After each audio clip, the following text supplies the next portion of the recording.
Hey guys, SeanB here, and we're back once again with more Street Fighter video, and today we have the Dark Dhalsim.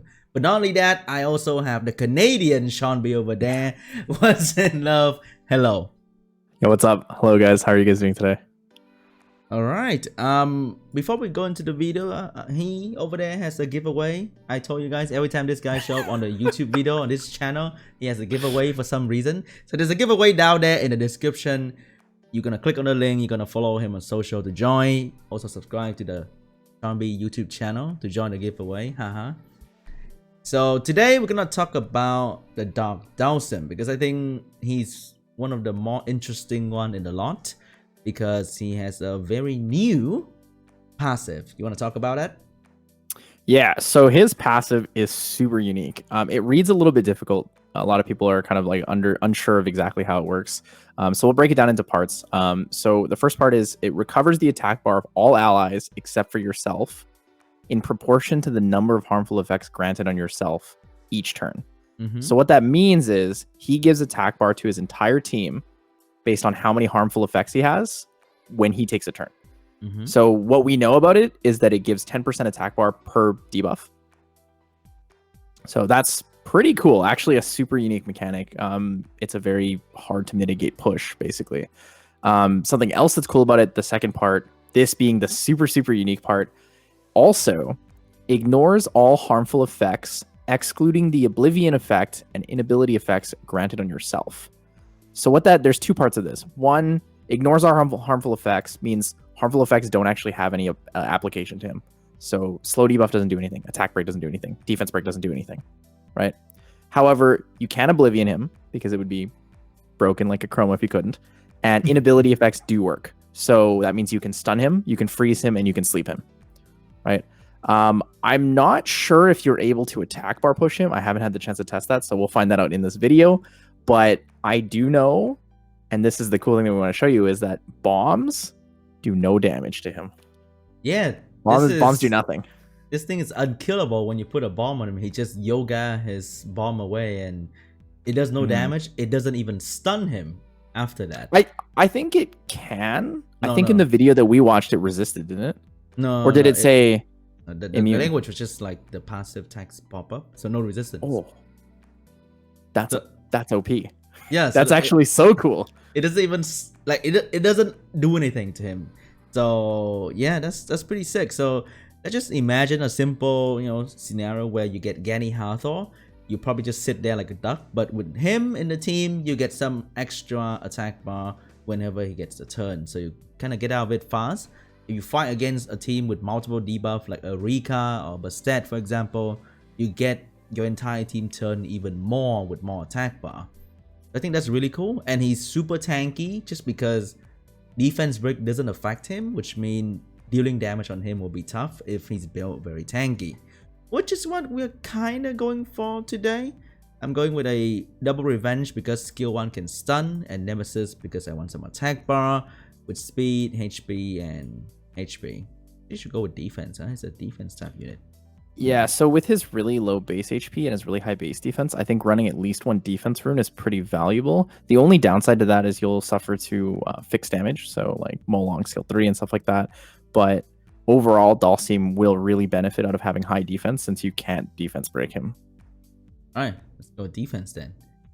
So also this is the guy that have way too many Khan. He's back again and he's letting me use it, which is really cool. Just look at all these birds.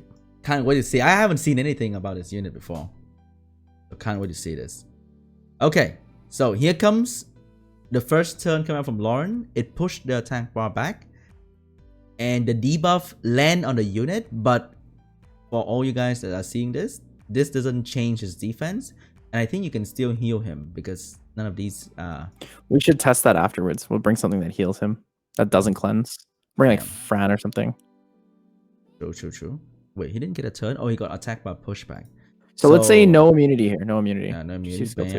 So, as you can see right there, Velaju got a pretty hefty amount of attack bar after he simply take a turn. So I think that is pretty cool. So let's go for he has a defense break in skill number 2. Yeah, 2 chances to defense break on skill 2 is pretty good. And also a stun in skill 1, which means he's a very, I would say, well-rounded support. So you don't not only bring attack bar, but also other stuff as well. Bam. So it did around 8,000 damage on this boy. And I think Aperna will be doing so much more than that. Because Yeah, so with defense break, attack buff, and how much defense you have, I think that Pern on skill 1 probably would have hit like closer to 16k. Mm-hmm. Okay, even if it's not super well ruined, 16k would be pretty reasonable. Probably nobody gonna use him in dungeon. Alright, heal block right there. Bam. Oh, he moved because attack bar. Nemesis attack bar prop. And he allowed our team to move in front of Perna as well. So let's try to heal this bad boy right here. And we got the heal. And it does work. Wow, that's crazy. So he actually ignores all of those mechanics, which is really okay. cool. Now we have... Oh, it happened so fast, but we have 6 debuffs. So I think we got a lot of attack bar right there, but it happened a little bit too fast. So can't really see shit now. Bam. I wanted him to move again, but I don't know if he's moving. We can definitely slow that down, like when you want to look at it in the video, and you can kind of slow it down to show the attack bar boost. Yeah, but it's gonna be hard. It's gonna be hard while we're doing it live here to actually like see that. This will be a good example here. He'll push the Molong full attack bar. Holy lord, that's a lot of attack bar. Dude. And I think wait, he had dots on him, and the attack bar thing happened before the dot take into effect. So it's extra value because normally if let's say the dot burn out and then you do have less debuff, but you have more attack bars still. Oh, that is it's right awesome. It's right at the beginning of your turn, which is really cool, and then you also don't take damage from the dots, which is kind of OP. Yeah, sick, love it. Yeah. So my theories for him is like he has the potential to be a really strong unit into like Nephthys, Gianna. Like right now we have Tetra and Juno, right? Those are the main things when people have like Nephthys, Gianna. Nowadays you can pick the Molly in with that too if you're trying to fight people who have the Nephthys comp who are trying to cleave.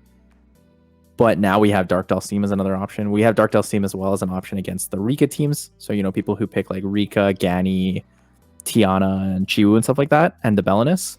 Dark Dhalsim has an option into that too, giving a lot of attack bar to your team. Helps you mitigate the fact that your team is slow debuffed. I think he'll be good enough in RTA. What do you think? I think, yeah, definitely, man. The attack bar increasing is really solid.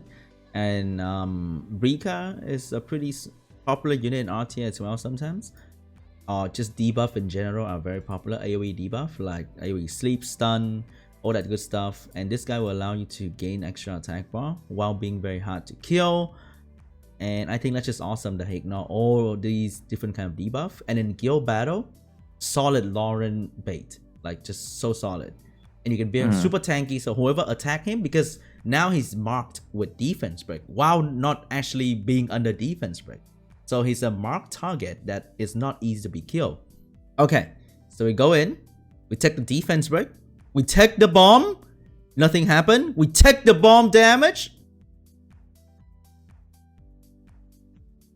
nothing happened. Nothing happened, no stun. Didn't say anything at all. So I don't think the bomb can stun you at all. I think it's 0 chance. Damn. That's pretty cool. That's actually super cool. Oh, Dark Dhalsim is a hard counter to Seara Loren then. Like a super hard counter. This is crazy. I think this is so awesome that this is like the new mechanic too. And I wouldn't say he's very popular and accessible, but right now he's kinda not really. But yeah, that's really, really cool and I love it. The fact that nothing pop up when the Seara bomb happened is just like the weirdest thing ever. Nothing pop up. Yeah, his passive is really cool. Not just the fact that he like ignores effects, which I think is crazy, but the fact that he gives attack bar per debuff is just like wow. They really gave him a lot. And that's not the only thing this man can do. He can defense break. Yeah, 2 chances to defense break, and then he also has a stun on skill 1. And that stun is 50% chance. How many times you get stunned by Josephine, by Diana, by Tyrannus? All those units have 50% chance to stun in a skill 1. And it happens all the fucking time. His skill 2 is also 3-turn cooldown, I think, when you skill it. When he got stunned. He's just like, ooh. Oh, got stunned! No problem! Yeah. His animations are pretty sick. He is starting to remind me of the way people use General Purgus in Epic 7, actually. You know how we like you use G Perk as when the dragon attacks it, everyone gets attack bar. It's kind of the same mechanic here, which is pretty interesting. I didn't even think about that because I was so focused on his PvP capabilities. It's like a ragdoll mixed with a chroma kind of thing, because he can still be stunned, but the fact that he doesn't need to really do anything in his turn and he's already useful kind of remind you of ragdoll as well with the attack bar.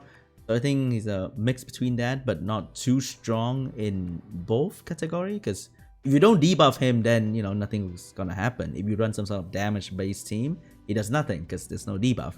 But if you run like a CC based team, let's say I was thinking between put Nemesis Rune on him and put him against an Asima, like those cleave that it's impossible to counter if you get baited into that, and you have a force band, some force band unit like a Triton or Chiwu, and you pick this guy, and Asima go in, put some huge amount of dots on you, crazy damage on your Dhalsim, he cut in between with Nemesis Rune, and your entire team move. It's like, oh my god, this guy's crazy good. It's so awesome. I think that's great. So good. What do you think? I'm overwhelmed.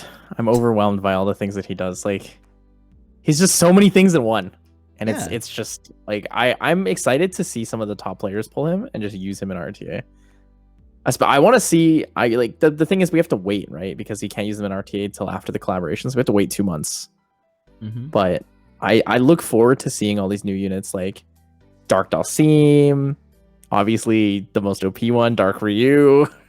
Oh yeah. Oh yeah. That AoE prolonged debuff 2 times. Oh baby. Are you ready to see some Okeanos into Ganny, Oki, Okeanos, and Dark Ryu? Ganny, Dark Ryu combos? That's gonna suck so bad for the receiving end.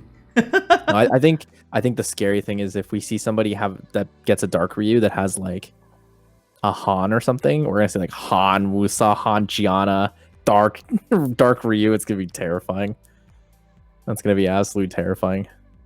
Yikes. Yeah, I mean he actually did pretty well in this run. Like he gave a little bit of utility in attack bar. I don't think he's gonna be that great for speedruns though. He just doesn't output enough. Every turn he give you like that extra 10% or 20 if you have 2 dots for your entire team. So it's like an extra vert in your team kind of thing that can defense break. Wouldn't say it's spectacular, but there's an application for that if you want to.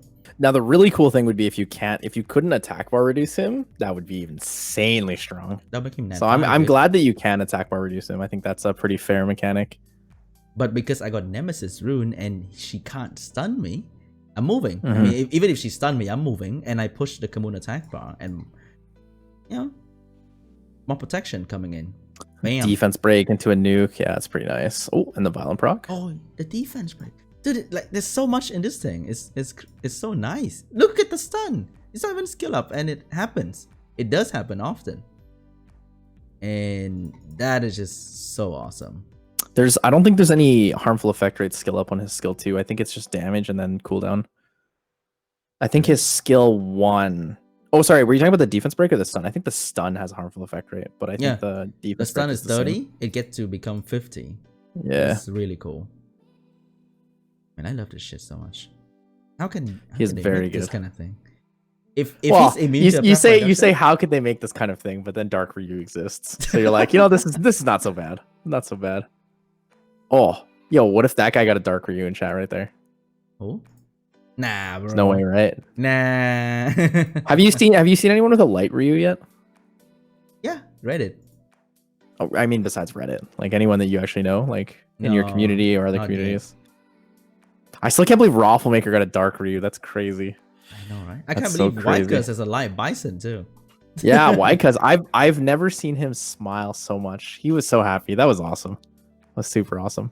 Alright guys, I think that's a quick test for Dhalsim. Very simple, straightforward unit, but new and exciting.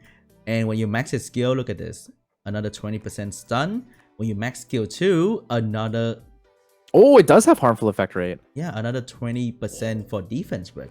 And we saw just now, when we test, he land his defense break without skill up, which means if you do max his skill, he's gonna land the defense break easily. So a very solid, well-rounded unit for support purpose, and it's gonna counter Loren really well in guild battle, which pretty much everywhere anyway. So yeah, I hope you pull him. If you do, congratulations, and thank you so much for watching. Thank you once in love for joining the video once again on a random notice, and do remember to join this giveaway. It's always great to have you, Sean. It's always great to have another giveaway ready for the channel. Every time.